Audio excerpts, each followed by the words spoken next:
हमारा शरीर कुदरत ने इस तरह डिजाइन किया है, रचा है कि इन 5 प्राथमिकताओं के लिए बाकी सारे कार्य रोकने पड़े तो रोक दिए जाते हैं। ये टॉप 5 प्रायोरिटीज होती हैं हमारे शरीर की मुख्य प्राथमिकताएं: भूख, प्यास, प्रजनन, संतान की सुरक्षा और खुद की सुरक्षा। जब भूख या प्यास लगती है तो आपका ध्यान भटक जाता है, फिर आप कितना भी इंपॉर्टेंट काम क्यों ना कर रहे हो।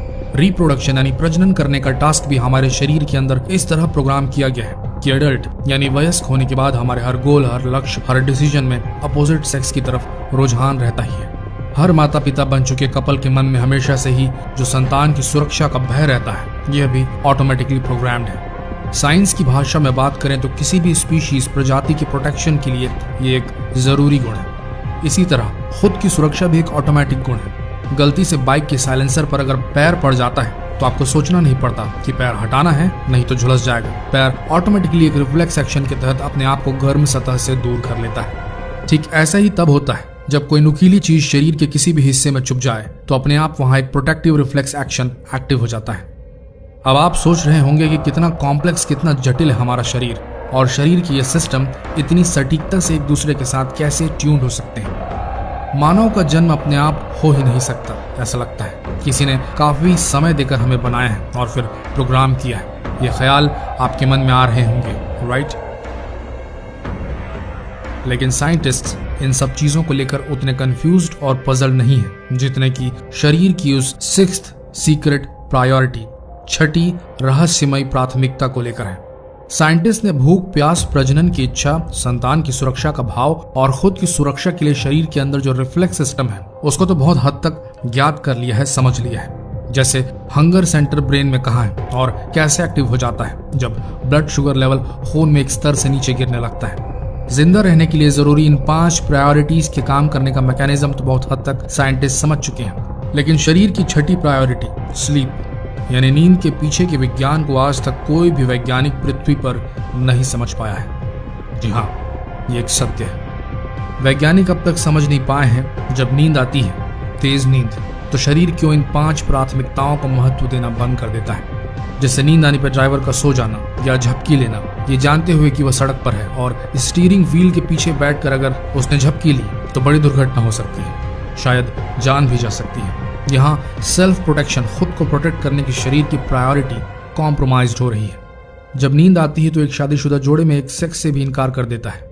वैज्ञानिक अब तक नहीं समझ पाए कि क्यों शरीर कुछ घंटे की एक्टिविटी के बाद अपने आप नींद की तरफ खींचा चला जाता है। क्यों शरीर हमें नींद लेने के लिए मजबूर कर देता है जब उस वक्त हम ना कुछ खा सकते हैं, ना पी सकते हैं, ना प्रजनन कर सकते हैं, ना खुद का बचाव कर सकते हैं, ना ही अपनी संतानों की रक्षा कर सकते हैं।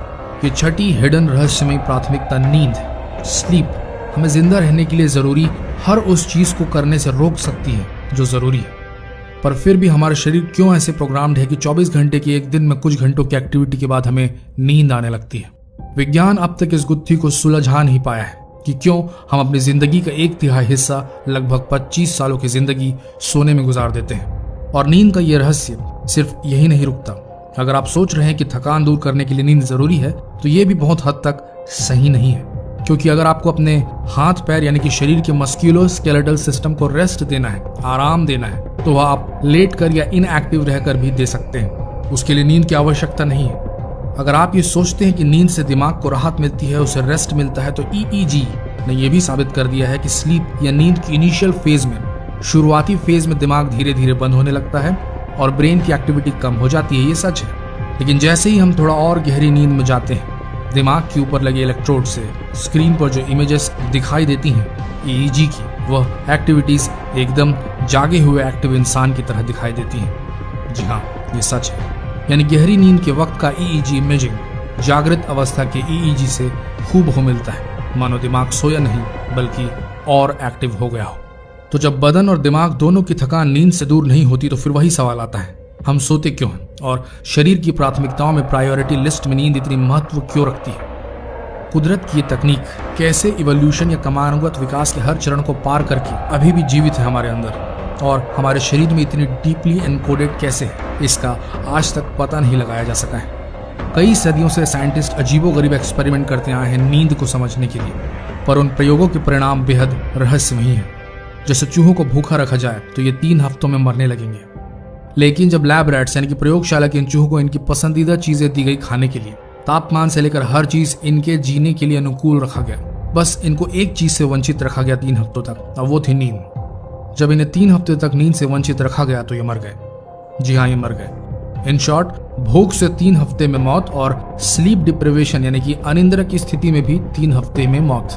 रूसी वैज्ञानिक अक्सर काफी विभत्स तरीके अपनाते हैं एक्सपेरिमेंट करने के, और उन्होंने इंसानों में नींद और उसके प्रभावों को समझने के लिए हर सीमाएं पार कर दी थी।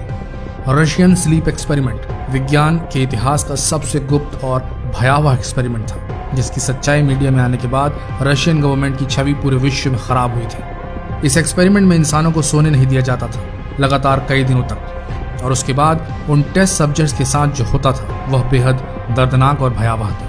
रशियन स्लीप एक्सपेरिमेंट पर एक डीप डिटेल्ड वीडियो चाहते होंगे अगर आप, तो कम से कम 5000 कमेंट करें। आगे बढ़ते हैं। अब आप समझ गए होंगे कि नींद कितनी जरूरी है, almost rest of the 5 priorities की तरह। पर ऐसा क्यों है और हम क्यों नींद लेते हैं, इसका आज तक कोई वैज्ञानिक स्पष्टीकरण नहीं है। आइए जानते हैं साइंटिस्ट हमारे शरीर में इस डीपली एनकोडेड प्रोग्राम जिसे नींद कहते हैं को कितना समझ पाए। वैज्ञानिकों ने, टू बी प्रिसाइज न्यूरोलॉजिस्ट ने, नींद को समझने के लिए EEG इलेक्ट्रोएन्सेफेलोग्राम का सहारा लिया। ये वैसे ही काम करता है जैसे कि ECG इलेक्ट्रोकार्डियोग्राम। EEG ब्रेन में हो रही इलेक्ट्रिकल गतिविधियों को रिकॉर्ड कर स्क्रीन में ट्रांसलेट करता है। वैज्ञानिकों ने पाया कि ह्यूमन स्लीप पैटर्न 5 स्टेजेस में डिवाइडेड है। हमारी नींद 5 भागों में होती है। स्टेज नंबर 1, 1 मिनट से 7 मिनट तक आपकी आंखें बंद होने लगती हैं, पलकें भारी हो जाती हैं, पर इस समय आपका दिमाग फिर भी एक्टिव होता है। आहट होने पर यह नींद टूट सकती है। आप लगातार सोने और जागने की स्थिति से अंदर बाहर होते रहते हैं। स्टेज 2, 10 मिनट से 25 मिनट तक हल्की नींद होती है। इस वक्त इस समय दिमाग की सोचने की क्षमता धीमी हो जाती है, जो EEG पर रिड्यूस होती ब्रेन एक्टिविटी के रूप में दिखाई देता है। इस समय आपकी आंखें पलकों के नीचे घूमना बंद हो जाती हैं, लेकिन अब भी यह नींद कच्ची होती है और आपको आसानी से जगाया जा सकता है। स्टेज 3, 20 मिनट से 40 मिनट तक मध्यम नींद का फेज होता है। यह तीसरा फेज, जब आप गहरी नींद के आगोश में बस जाने ही वाले होते हैं और आपके दिमाग की गतिविधियां धीरे धीरे रुकने के कगार पर आने लगती हैं, जो EEG में इनएक्टिविटी पीरियड को दर्शाता है। जैसे जैसे आप स्टेज 1 से स्टेज 3 की तरफ प्रोग्रेस करते जाते हैं, आपकी नींद गहरी होती जाती है और आपको जगह पाना मुश्किल होता जाता है। धीरे धीरे इस स्टेज के खत्म होने से ठीक पहले आपका दिमाग ऑलमोस्ट बंद हो जाता है।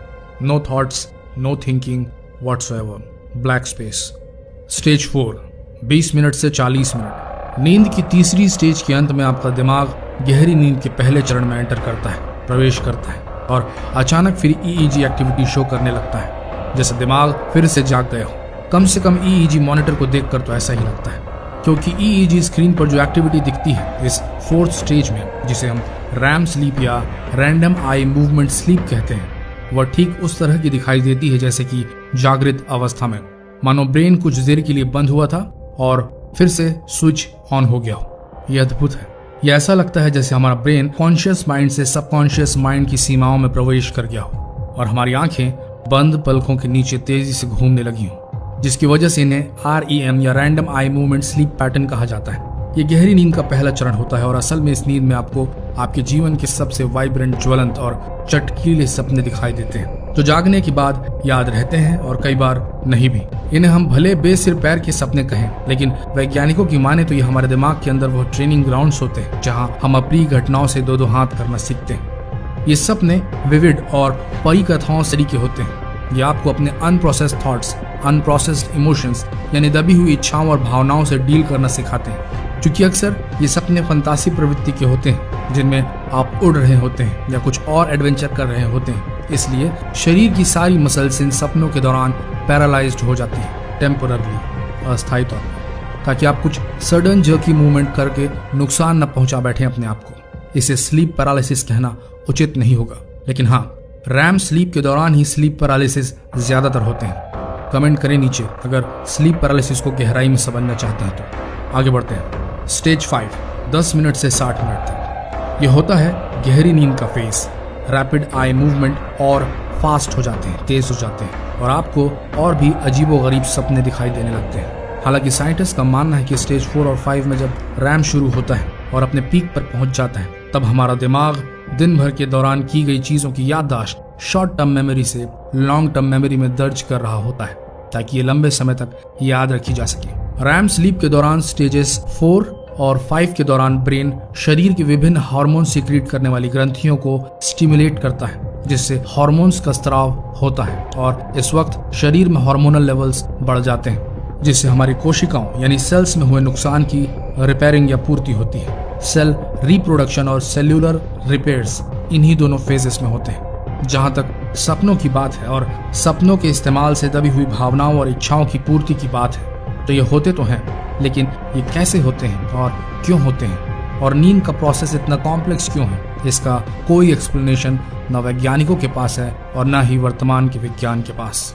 इतना कुछ नींद के बारे में जानकर आप लोगों को क्या लगता है दोस्तों? नींद जैसा कॉम्प्लेक्स जटिल बिहेवियर कैसे हमारे शरीर में डीपली एनकोडेड हुआ होगा? क्या वास्तव में सपनों का लेना देना कॉन्शियस और सबकॉन्शियस माइंड से है? जब हम गहरी नींद में प्रवेश करते हैं तो हमारा ब्रेन एक बार सोने के बाद फिर क्यों जाग जाता है? क्या गहरी नींद में हम किसी और आयाम में प्रवेश कर जाते हैं? रैम स्लीप के दौरान आने वाले वायलेंट, वाइब्रेंट और परिकथाओं जैसे सपने देखते वक्त हमारा शरीर जड़ हो जाता है ताकि हम वास्तविकता में कोई एक्टिविटी ना कर दें। ये सिस्टम इतना परफेक्ट कैसे हो सकता है? इवोल्यूशन या क्रमानुगत विकास शून्य से इतने जटिल तंत्र को कैसे विकसित कर सकता है? क्या हम इवोल्यूशन या क्रमानुगत विकास की देन है या फिर हमें किसी ने बनाया है? आप क्या सोचते हैं? कमेंट करें। धन्यवाद।